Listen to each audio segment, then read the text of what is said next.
부활이 답이다. 오늘 첫 번째입니다. 이분이 정말 그 메시아인가 제목 말씀을 드립니다. 자, 어떤 사람이 생일 선물을 받았습니다. 아주 상자가 예쁘게 포장이 되어 있었습니다. 리본이 매여 있었고, 그리고 금빛으로 이렇게 테이프로 봉해져 있었습니다. 리본을 풀고 그리고 테이프를 이렇게 뜯어내면서 상자를 딱 이제 열기 전에 엄청난 기대를 했습니다. 왜냐하면 부자가 선물을 했기 때문입니다. 그래서 기대가 엄청 컸습니다.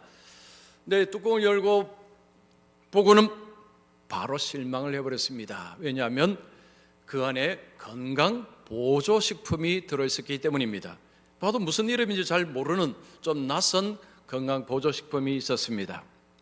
입으로는 감사합니다 라고 했지만 속으로는 실망입니다 라고 했습니다. 그리고 나서 한 달 정도 지난 후에 몸이 좀 좋지 않았습니다. 그래서 병원에 가서 진단을 하고 이제 의사분을 만났는데, 의사분이 말합니다. 몸에 큰 이상은 없는데 좀 좋은 것 드시고 좀 쉬셔야 되겠습니다 라고 이야기를 합니다. 그때 문득 그 건강보조식품이 생각이 납니다. 그래서 집에 와서 그 건강보조식품을 검색을 해보니 세상에 고가의 제품이었습니다. 그리고 지금 자신에게 정말 도움이 되는 건강보조식품이었습니다. 그제서야 그분에게 정말로 마음으로 감사를 할 수가 있었습니다. 이것이 얼마나 좋은 것인지를 미처 몰랐던 것입니다. 자, 오늘 본문에 나오는 예루살렘 주민들, 무리들이 꼭 이 사람과 비슷합니다. 그들은 예수님을 보면서 열광을 했습니다. 예수님께 엄청나게 기대를 했습니다. 그런데 그 기대가 충족이 되지 않자 그들은 곧바로 돌변을 했습니다. 십자가에 못 박으라고 소리를 쳤습니다. 예수님은 그들을 위해서 오신 분입니다. 예수님은 그들을 구원하러 오셨습니다. 그런데 그들은 예수님의 진가를 알지 못했습니다. 그래서 예수님을 십자가에 못 박으라고 소리를 쳤던 것입니다. 자, 오늘은 종료줄입니다. 예수님이 나귀를 타고 예루살렘에 입성을 하셨습니다. 그리고 예수님은 고난받으시고 십자가를 지시고 그리고 부활하셨습니다. 예수님의 이 여정 속에 첫 시간이 종료주일, 이제 예루살렘 입성을 하는 것입니다. 자, 예수님께서 예루살렘을 입성하는 이 말씀을 들으면서 여러분들에게 이런 질문을 하면서 말씀을 시작을 하고자 합니다.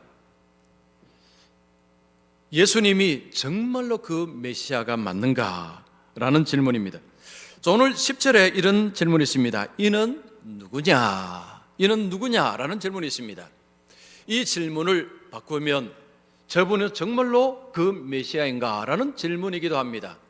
여러분, 이 질문은 그 당시에 무리들만 던진 질문이 아니라 역사 속에 수많은 사람들이 던진 질문이고, 오늘날 또한 많은 사람들이 이 질문을 던지고 있습니다. 자, 이 질문을 가지고 우리 역시 본문으로 들어가 보도록 하겠습니다. 자, 첫 번째입니다. 예수님은 우리를 구원하기 위해 오신 참된 왕이다.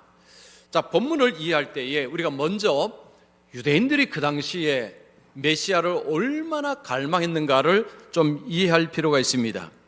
말라기 이후에 한 400년 동안 하나님의 말씀이 주어지지 않았습니다.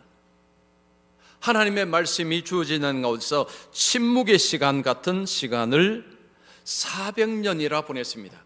그 400년이란 긴 시월 동안에 그들은 어려움을 겪고 지금은 로마의 지배 아래에 있습니다. 세금은 무겁고 그리고 자존심은 짓밟혔고 언제 끝날지 모르는 고난 속에 그들이 있습니다. 여러분, 이 400년이라는 시간이 얼마나 길까요? 좀 감이 오십니까? 자, 400년이라는 시간을 좀 감이 좀 오도록 하기 위해서 좀 이렇게 한번 말씀드릴 수 있습니다. 여러분, 임진왜란이 일어나고 지금까지 몇 년이 지났으리라 생각하십니까? 임진왜란 지금까지 약 430년이 지났습니다. 이게 좀 뭔가 좀 감이 오세요? 자, 임진왜란부터 지금까지, 조선시대 임진왜란 지금까지 430년인데 이 기간 동안에 말씀이 주어지지 않았다는 거죠. 자, 그런 가운데서 유대인들의 마음속에 메시아가 언제 올까라는 그런 생각들이 있었습니다. 자, 하나님은 메시아를 약속하셨습니다. 근데 그 메시아가 도대체 언제 올까? 그 메시아가 언제 오나라는 그런 생각, 기대를 그들이 하고 있었습니다. 자, 어려움이 깊어지고 커지게 될 때 그들이 기대하는 메시아 상은 어떤 상이 되기가 쉽습니까? 그들의 문제를 풀어주는 메시아로 기대하기가 매우 쉽습니다. 즉, 그들이 그 당시에 기대한 메시아는요, 강한 지도자입니다. 그들을 로마의 압제에서 건져내주는, 해방시켜주는 그 지도자들을 그들은 기다리고 있었습니다. 이제 메시아가 오면 우리를 해방시켜 줄 것이다 라고 기대를 잔뜩 하고 있었습니다. 그때 예수님이 오신 것입니다. 자, 그러니 그들은 예수님을 향해서 그런 기대를 하고 있었습니다. 자, 그런데 예수님은 그들의 기대와는 조금 많이 달랐습니다. 자, 오늘 본문에서 예수님께서 예루살렘에 입성하는 이런 모습도 그들이 기대하는 모습하고는 좀 많이 다릅니다.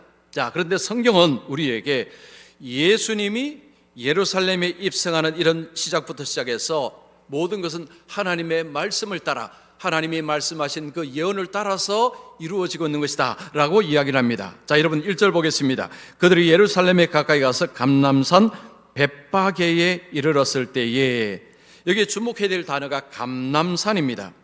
예수님께서 예루살렘에 입성하는데 감람산에 섰다는 이야기를 합니다. 이것은 바로 스가랴 선지자가 예언한 그 말씀이 지금 이 성취가 되고 있다는 말씀입니다.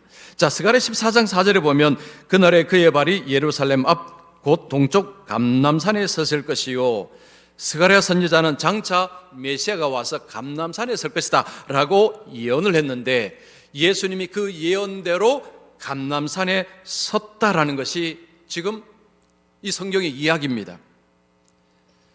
예수님께서 예루살렘에 들어가는 이 광경은 우연이 아니라는 거죠. 즉흥적으로 예수님이 이 예루살렘으로 들어간 것이 아니라는 것입니다. 하나님의 계획을 따라서, 하나님의 말씀을 따라서 예수님이 지금 그렇게 하고 있다라는 것입니다. 자, 예수님께서 예루살렘을 입성하실 때에 뭘 타고 입성하셨습니까? 나귀입니다. 나귀를 타고 예수님이 입성하셨습니다. 정확하게 말하면 나귀 새끼입니다. 자, 나귀 새끼를 타고 입성할 때에, 자, 무리들이 볼 때에 이게 좀 이상하다라고 생각을 할 만합니다. 메시아가 나귀를 타고 입성을 할 때에, 자, 무리들의 마음속에는 이분이 정말로 우리가 기다리던 그 메시아가 맞나라고 생각을 했다는 것입니다. 놀랍게도 스가랴 선지자는 나귀 새끼를 타고 오신다고 이야기를 합니다. 여러분 5절 보십시오. 이 5절은 스가랴 9장 9절의 말씀입니다. 시온 딸에게 이르기를 내 왕이 내게 임하나니 그는 겸손하여 나귀 곧 멍에 매는 짐승의 새끼를 탔도다. 스가랴 선지자가 메시아가 나귀 새끼를 탄다고 했는데 예수님이 지금 바로 그 예언대로 나귀 새끼를 타고 입성을 한 것입니다. 왜 예수님은 나귀 새끼를 타고 가셨는지, 물론 구약의 예언을 따라서 했지만 그 당시 상황을 좀 이해할 필요가 있습니다. 자, 그 당시에 왕들은 말을 타고 입성을 합니다. 말을 타고 갑니다. 말을 탄다는 것은 뭘 의미하느냐면 전쟁을 선포하는 것입니다. 칼을 들고 이제는 내가 칼과 칼을 가지고 싸우겠다, 내가 정복하겠다, 내가 적을 죽이겠다라는 그런 신호가 말을 타고 들어가는 것입니다. 근데 예수님은 말을 타고 들어가는 것이 아니고 나귀 새끼를 타고 들어갔습니다. 이것은 평화를 선포하는 것입니다. 보통 왕처럼 예수님은 칼을 가지고 적을 죽이려고 가시는 분이 아니라 평화를 주러 왔다는 것입니다. 예수님은 평화의 왕이심을 보여주시는 것입니다. 자, 그러면 예수님은 어떻게 평화를 주십니까? 칼을 가지고 평화를 주는 것이 아니고 자신의 몸을 내어주심을 통해서 평화를 주십니다. 무리들은 어떤 평화를 기대합니까? 칼을 가지고 적을 죽임을 통해서 얻는 평화를 기대하고 있었습니다. 그래서 왕이 말을 타고 입성하기를 기다렸습니다. 근데 예수님은 나귀 새끼를 타고 입성하셨습니다. 그들의 기대와는 많이 달랐습니다. 예수님 이 모습을 통해서 나는 칼을 가지고 정복하는 자가 아님을 이야기했습니다. 예수님은 자신의 몸을 통해서 세상에 우리에게 구원과 평화를 주시겠다라는 것입니다. 자, 예수님 시대의 무리들, 유대인들은 예수님의 진가를 제대로 알아보지 못했습니다. 자, 우리는 유대인들을 비난하기 쉽습니다. 예수님을 눈으로 보면서도 어떻게 알아보지 못했을까? 참 그들은 너무 좀 이상하다라고 생각이 들 수 있습니다. 자, 그런데 과연 유대인들만 그럴까요? 우리는 안 그럴까요? 우리는 다를까요? 여러분, 많은 분들이 예수님을 믿으면서 다른 기대를 합니다. 유대인들처럼 많은 분들이 예수님을 믿으면서 다른 기대를 한다는 것입니다. 그걸 다른 말로 하면 자기 욕망이 성취되기를 기도하는 것입니다. 예를 들면 어떤 문제가 있습니다. 이 문제를 해결해 주는 예수님, 성공을 도와주는 예수님, 내 삶을 편하게 해주는 예수님, 내 삶을 행복하게 해주는 예수님. 많은 분들이 예수님께 이런 기대를 하고 있습니다. 여러분은 어떻습니까? 여러분은 예수님께 이런 기대를 하고 있지 않습니까? 우리가 예수님께 이런 기대를 하고 나갈 때에 여러분, 이것은 자칫 잘못하면 성경의 예수님이 아닌 내 욕망으로 만든 새로운 예수님일 가능성이 매우 높습니다. 팀 켈러라는 목사님이 이런 이야기했습니다. 예수님에 대한 가장 위험한 태도는 그분을 거부하는 것이 아니라 그분을 부분적으로만 받아들이는 것이다. 나에게 필요한 부분이 나에게 필요한 부분이 예수님만 골라서 믿는 것, 그것은 예수님을 믿는 것이 아니라 내가 만든 우상을 믿는 것이다. 자, 이분의 이야기는 예수님을 전체로 받아들여야 되는데 부분만 받아들이는 것입니다. 내 마음에 드는 부분, 성경에 보면 예수님이 병자를 고치십니다. 요 부분만 받아들이는 것입니다. 옳거니 예수님은 내 병을 고쳐 주실 수 있는 분이시다. 예수님께 병 고침에 대한 예수님의 기대가 크다는 것입니다. 자, 이렇게 되면 이 예수님은 성경의 예수님이 아니라 우상일 수 있다는 것입니다. 내가 만든 새로운 예수님이십니다. 내가 원하는 예수님, 그런데 그 예수님이 내가 원하는 것을 해주지 않으면 바로 돌변합니다. 돌아선다는 것입니다. 왜 이런 일이 벌어질까요? 여러분, 예수님이 오셨을 때에 왜 많은 사람들이 다른 기대를 하고 오늘날 왜 많은 사람들이 예수님에 대해서 자꾸 이런 기대를 하면서 예수님을 믿으려고 할까요? 이유가 있습니다. 왜냐하면 진짜 인간의 문제, 자기의 문제를 모르기 때문입니다. 여러분, 진짜 문제를 모르게 되면 진짜 내 삶의 필요를 모르게 되는 것입니다. 여러분, 많은 사람들이 삶의 진짜 문제를 뭐라고 생각하십니까? 돈이 없는 것, 학벌이 좋지 못한 것, 성공하지 못한 것, 질병이 있는 것, 이런 것들을 문제라고 생각합니다. 물론 이런 것들도 문제지요. 그런데 이보다 더 큰 문제는 따로 있습니다. 바로 죄라는 문제입니다. 여러분, 인간은 죄인으로 태어납니다. 하나님과 관계 끊어지고 사람과의 관계도 문제가 벌어집니다. 모든 것이 죄로 인해서 파생되는 문제입니다. 그런데 사람들은 이 죄라는 진짜 문제를 모르게 되면 그냥 이런 죄가 보여주는 증상들에만 관심을 가지고 이 증상들을 해결해 주기만을 바란다는 것입니다. 며칠 전에 제 고등학교 친구들 카톡방에 한 친구가 이런 글을 올렸습니다. 오전에 혈압약 처방받고 원장에게 역류성 식도염 얘기를 하니 원장이 화병이라고 진단을 했다.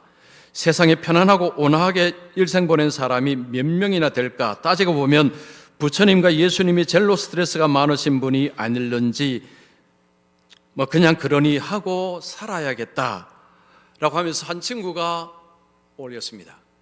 다른 친구가 이것을 보고 올렸습니다.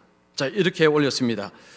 병 없는 것이 제일 가는 이익이요, 만족할 줄 아는 것이 제일 가는 부자이며 근심 걱정 없이 사는 것이 제일 가는 즐거움이다.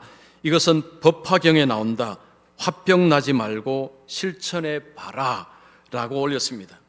그러자 첫 번째 친구가 다시 올렸습니다. 고맙다. 그런데 다 불가능한 것들이다. 저렇게 하는 것 자체가 너무 스트레스다. 여러분 이해 다 하셨죠?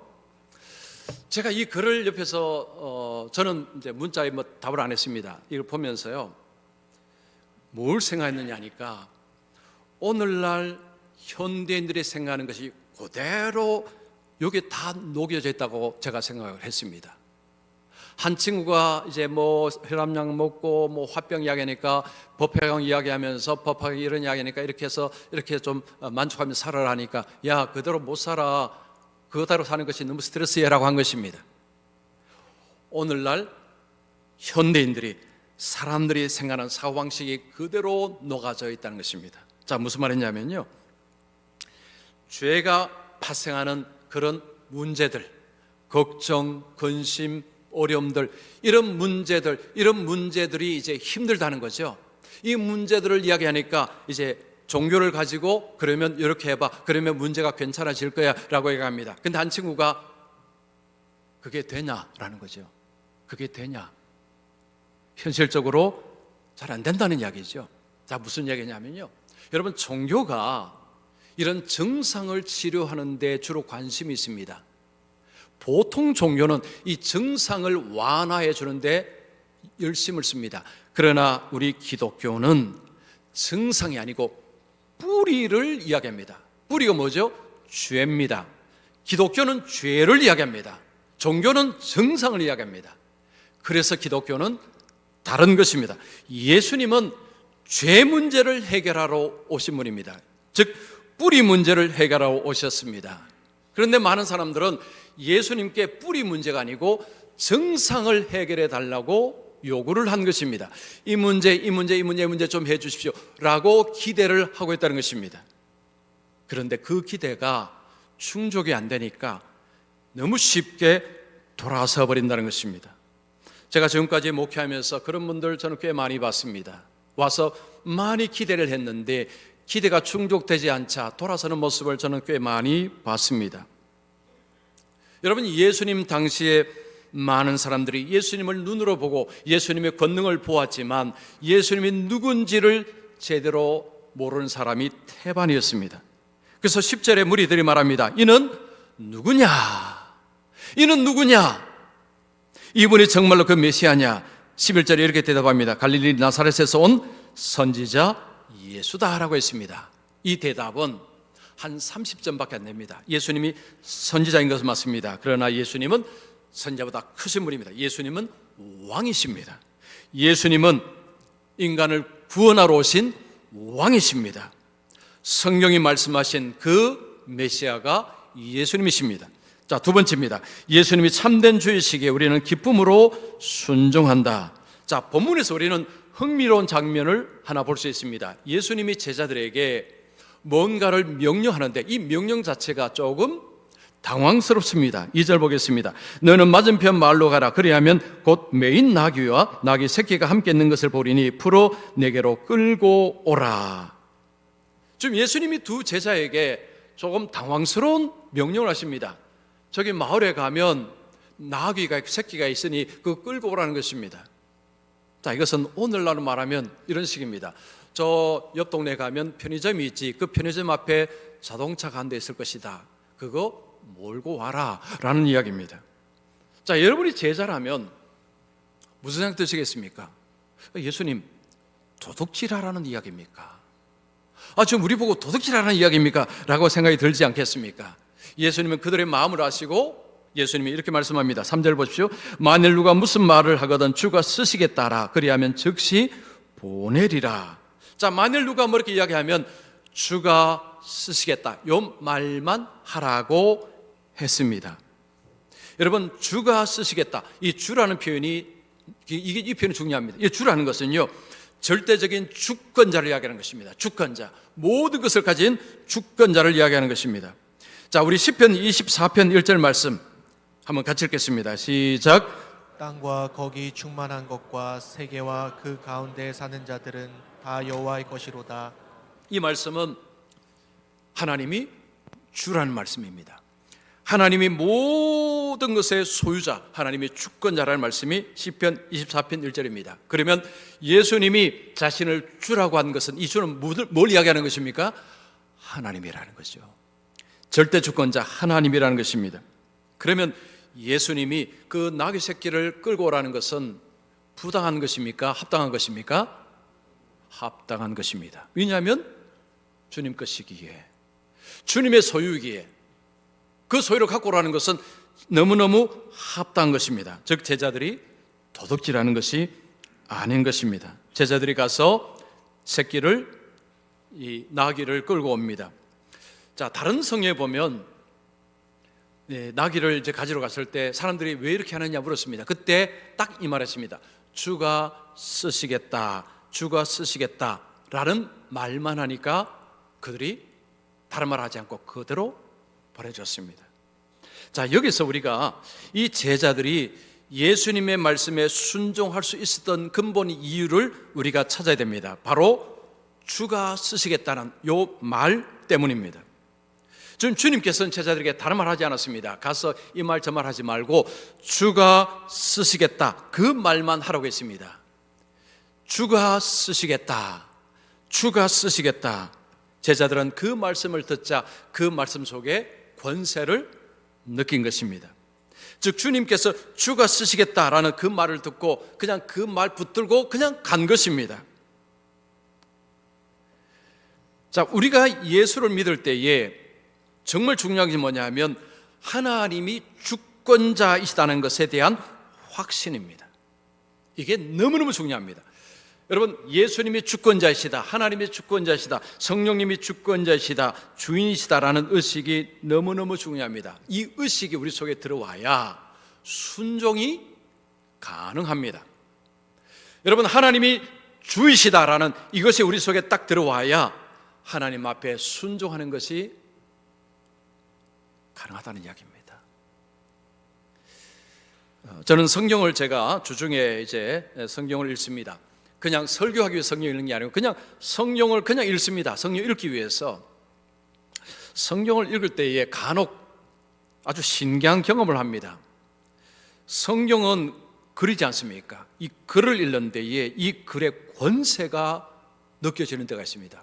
매번 그렇지는 않습니다. 늘 그렇지는 않습니다. 그런데 어떤 때는요, 이 말씀이 권세로 확 다가옵니다. 아마 여러분도 그 경험 하셨을 것입니다. 말씀이 갑자기 이 말씀이요, 권세 있는 말씀으로 가슴에 확 다가오는 것입니다. 그러면 그때 어떻게 되느냐면 말씀이 그냥 가슴 속으로 확 들어옵니다. 의심 사라집니다. 그런 거 생기지 않습니다. 그냥 말씀이 가슴 속으로 확 들어오는 것입니다. 여러분, 성경은 우리가 다 이해를 하기 때문에 읽는 것이 아닙니다. 성경은 무조건 읽으셔야 됩니다. 요즘 혹시 안 읽으신다면 오늘부터 읽으십시오. 왜 읽어야 되느냐 하면요, 여러분, 성경을 통해서 하나님의 권세를 체험하셔야 됩니다. 우리가 성령 앞에 선다는 것은 하나님 앞에 서는 것입니다. 하나님의 권세를 우리 마음으로 온몸으로 체험을 하셔야 합니다. 그래야 여러분, 성경의 말씀을 읽을 때, 들을 때에 다르게 들을 수 있습니다. 다르게 듣는다는 것은요, 이렇게 의심하고 저렇게 의심하고 저렇게 불신하고 하는 마음이 사라지고 말씀이 받아들여집니다. 이 경험을 여러분들이 하셔야 돼요.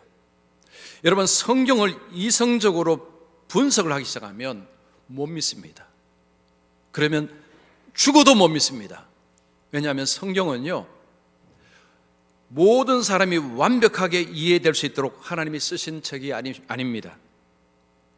이게 사람들이 저마다 자기 의문을 가지고 보기 시작하면요, 끝도 없습니다. 그래서 성경의 권세를 체험하는 것을 반드시 하셔야 됩니다. 그래야 여러분, 주일날 내가 예배 드리는 것도 다른 의심으로 가는 게 아니고 이건 당연히 가야 되는 것입니다. 그럼 말씀을 들을 때도 말씀을 들을 때 하나님의 권세 말씀으로 듣게 됩니다. 우리가 하나님의 말씀의 권세를 체험하는 정말 좋은 방법은 뭐냐? 성령 앞에 서는 것입니다. 그래서 여러분, 성경을 꼭 읽으십시오. 하루에 많이 날도 한 장이라도 꼭 읽으시고 기도하시고 꼭 읽으십시오. 거기서 하나님의 절대적인 권세를 경험을 하셔야 됩니다. 여러분, 제자들은 주가 쓰시겠다라 거기에 절대적인 권세를 느꼈습니다. 이 권세를 느끼면요, 그 다음에 순종으로 가는 것입니다. 여러분, 우리가 억지로 순종할 수 있습니다. 무서워서, 아니면 뭔가를 얻기 위해서 순종을 할 수도 있습니다. 이 순종은 위험한 순종입니다. 왜냐하면 율법주의 순종이기 때문입니다. 이 순종은 한계가 있습니다. 오래 가지 않습니다. 그러나 하나님의 절대적인 권위 앞에 서게 되면 이 순종은 자발적인 순종이 됩니다. 그리고 오래 가는 순종이 됩니다. 제자들은 예수님 말씀에 순종해서 나귀를 끌고 왔는데 이 일이 하나님의 구속의 역사 속에 아름답게 쓰임받는 순종이 되었습니다. 제자들은 그런지를 잘 몰랐을 것입니다. 그냥 주님이 하라고 해서 그냥 했는데, 그런데 이 일이 하나님의 구속 역사에서 엄청난 중요한 일을 제자들이 한 것입니다. 제자들이 나귀를 끌고 예수님께 왔습니다. 자, 그 다음에 어떻게 됐습니까? 7절 8절 보시면 나귀와 나귀 새끼를 끌고 와서 자기들의 겉옷을 그 위에 얹음에 예수께서 그 위에 타시니 무리의 대다수는 그들의 겉옷을 길에 펴고, 제자들은 그 나귀 위에 자기들의 겉옷을 안장으로 만들었습니다. 보통 왕의 안장은 금으로 만든 안장입니다. 예수님은 왕입니다. 그런데 천한 그 겉옷에 예수님이 앉으셨습니다. 이것부터 어울리지 않는 것입니다. 무리들이 거기에 겉옷을 펴니다. 이것은 왕에 대한 헌신, 충성을 표하는 것입니다. 지금 이런 모습들은 수백 년 전에 하나님이 하신 약속의 말씀이 이루어지는 것입니다. 하나님의 말씀이 성취되고 있는 것입니다. 자, 우리가 예수님이 오심부터 예수님 십자가 그리고 부활까지 하나님의 말씀의 성취의 과정으로 보셔야 확신을 가질 수 있습니다.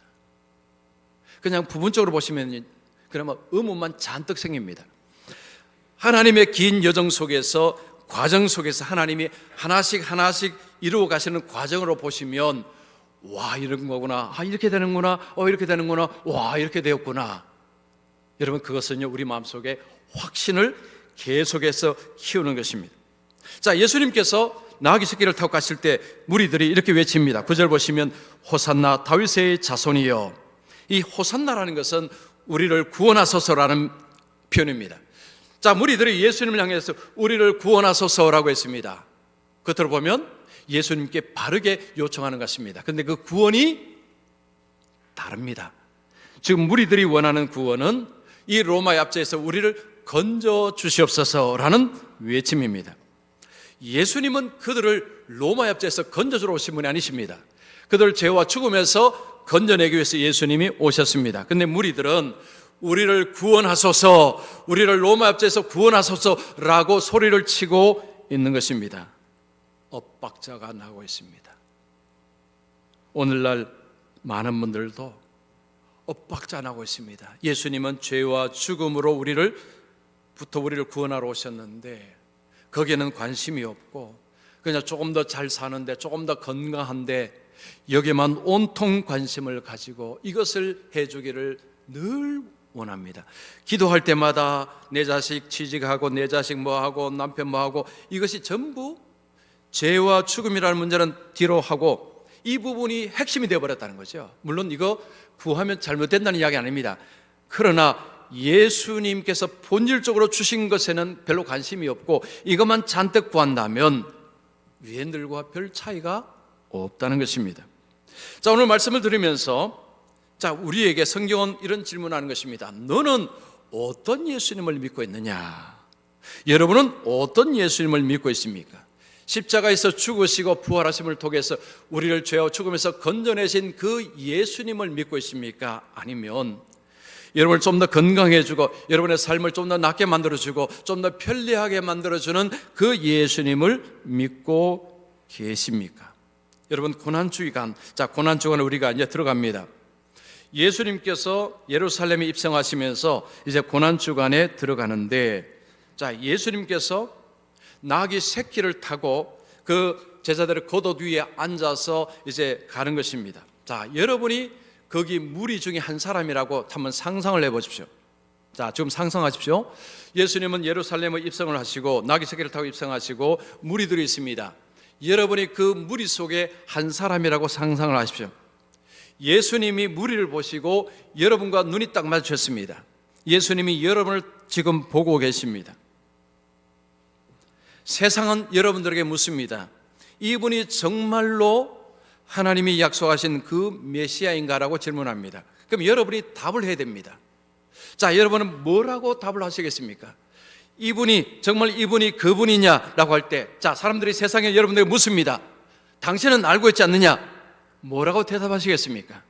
이분이 바로 우리를 죄와 죽음에서 건져러 오신 바로 그 메시아이십니다 라고 대답을 하셔야 합니다. 이 대답을 확신 있게 우리의 마음을 다해서 하지 못한다면 이 유대인들처럼 좀 정상을 해결해 주기를 원하는 메시아로 지금 기대를 하고 있다는 것입니다.